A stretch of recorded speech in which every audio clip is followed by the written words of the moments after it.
বেলদা, পশ্চিম মেদিনীপুরের বেলদায় রাজ্যের বিরোধী দলনেতা শুভেন্দু অধিকারী, সেখানে আমরা দিলীপ ঘোষকেও দেখতে পাচ্ছি এবং গ্রাম গবেষকের উপস্থিতিও আমরা দেখতে পাচ্ছি।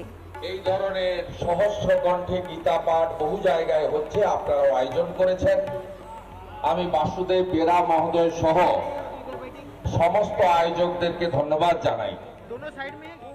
যেহেতু তিনি পদাধিকারী, তার নাম বললাম, কিন্তু স্বামী বিবেকানন্দ বলে গেছেন কোনো কাজ কেউ একা করতে পারে না। আমি হলো সর্বনাশের মূলে, আর আমরা হলেও আসল, কারণ ইউনাইটেড যদি আমরা কাজ করতে পারি সে কাজই সফল হয়। তাই এখানকার মঠ, মিশন, শ্রীলা প্রভুপদ প্রতিষ্ঠিত ইস্কন, স্বামীজির ভাবধারায় উদ্বুদ্ধ বিভিন্ন সংগঠন, নানা মঠ, মিশন সবাই মিলে একসঙ্গে আপনারা এই দুদিন ধরে বৃষ্টি গেছে, আজকে সকাল থেকে অত্যন্ত কুয়াশা, ঠান্ডা বাতাস, তার মধ্যে ওই সুন্দর আয়োজন করেছেন। আমি আয়োজকদের প্রতি আমার প্রণাম এবং কৃতজ্ঞতা জ্ঞাপন করি।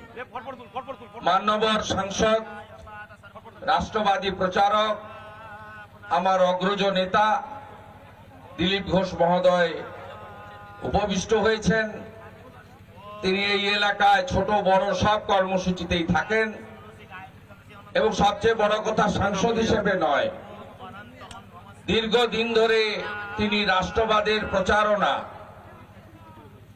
এই পশ্চিমবঙ্গ তথা ভারতবর্ষের নানা প্রান্তে করেছেন, জম্মু কাশ্মীর থেকে আন্দামান পর্যন্ত।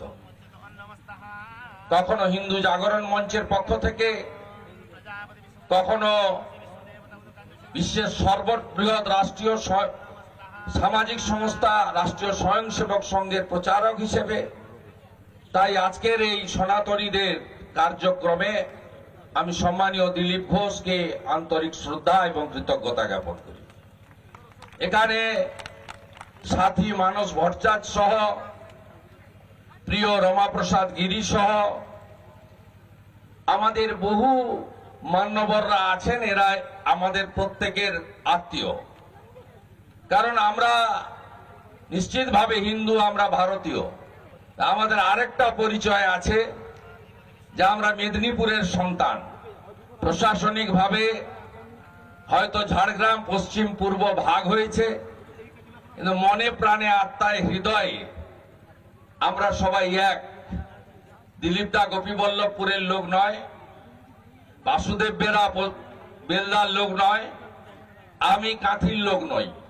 আমরা সবাই ভারতীয়, আমরা সবাই হিন্দু, আমরা সবাই বিদ্যাসাগরের মাটির এই এলাকার মানুষ।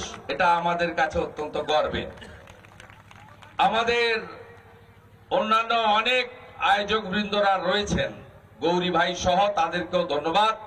স্বেচ্ছাসেবকের কাজ যারা করেছেন তাদেরকেও ধন্যবাদ। বিশেষ করে পুরোহিতরা হোমযজ্ঞ করছে, এটাই আসল কাজ, বক্তৃতা এখানে কাজ নয়। আমি দু চারটি কথা বলবো। হিন্দুরা ঘুমাচ্ছে পশ্চিমবঙ্গে, জাগাতে হবে। আমি অনেকগুলো বড় দপ্তরের মন্ত্রী ছিলাম, ফেলে দিয়ে চলে এসেছি। শুধু সীমাহীন তোষণ পশ্চিমবঙ্গে হচ্ছে, সীমাহীন তোষণ।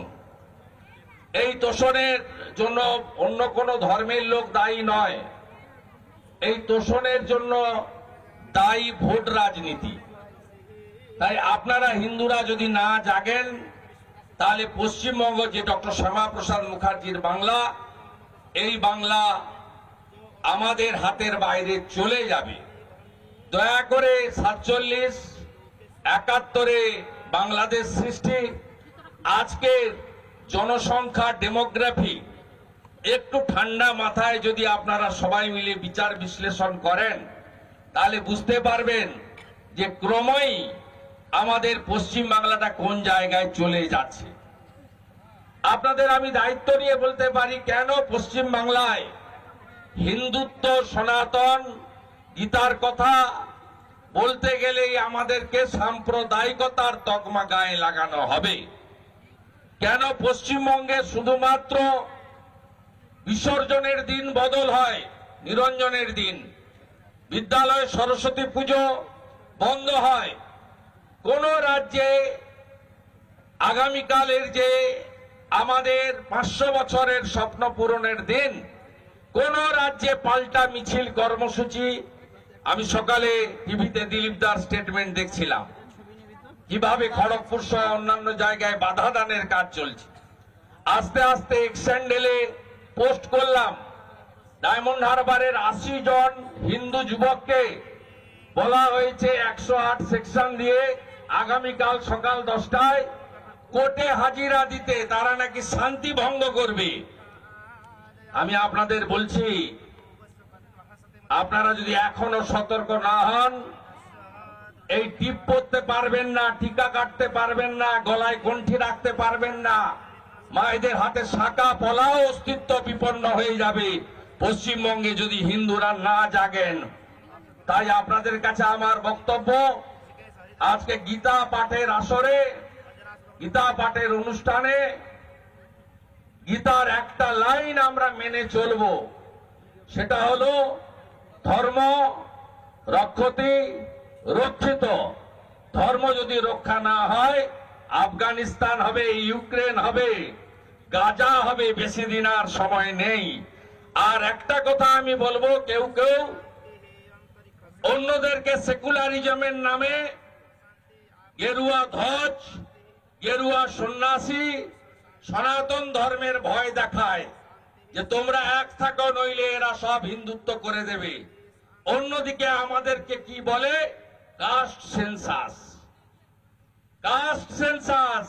আমি ব্রাহ্মণ, আপনি ভূমিয়ার, আপনি করণ, আপনি কায়স্থ, আপনি মাহেশ্ব, আপনি তফসিলি, আপনি কর্মী, আপনি ওবিসি হিন্দু। ভাগাভাগি করার জন্য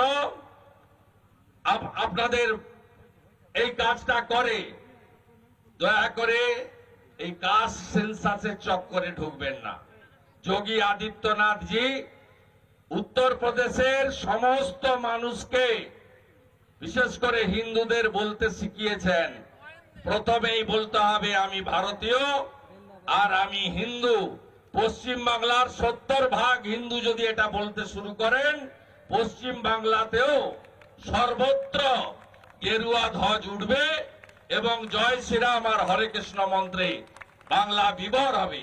এই বাংলা মুনি ঋষিদের বাংলা, শ্রী চৈতন্য দেবের বাংলা, স্বামী বিবেকানন্দের বাংলা, ঠাকুর প্রণবানন্দের বাংলা।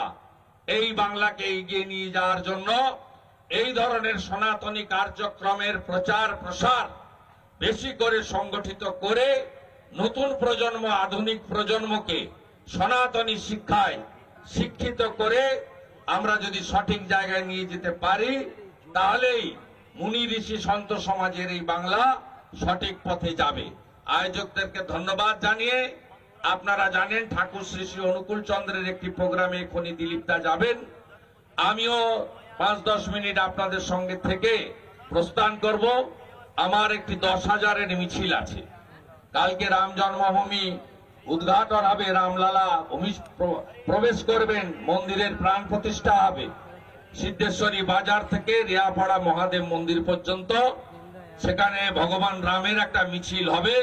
ইতিমধ্যে লোকজন জড়ো হতে শুরু করেছে, খোল কীর্তন, মৃদঙ্গ, খঞ্জনি ইত্যাদি নিয়ে। আর আপনারা এখানে যেভাবে ইস্কনকে সামনে রেখে প্রত্যেকটা এলাকায় আমাদের কৃষ্ণ নামের মাতোয়ারা করেছেন, আরো বেশি করে গীতার প্রচার, গীতা পড়া, প্রত্যেক বাড়িতে তুলসী মঞ্চ স্থাপন করা, দীপদান করা, কার্তিক মাসকে দামোদর মাস হিসেবে পালন করা, অমাবস্যা, পূর্ণিমা, রীতি নীতি সব জিনিস পালন করে আমাদের যে সংস্কৃতি, এই সংস্কৃতিকে আপনারা বাঁচিয়ে রাখবেন, এটুকু প্রার্থনা করে সকলকে ধন্যবাদ জানিয়ে আমি আমার কথা শেষ করলাম। গৌরনিতাই প্রেমানন্দে, গৌরনিতাই প্রেমানন্দে।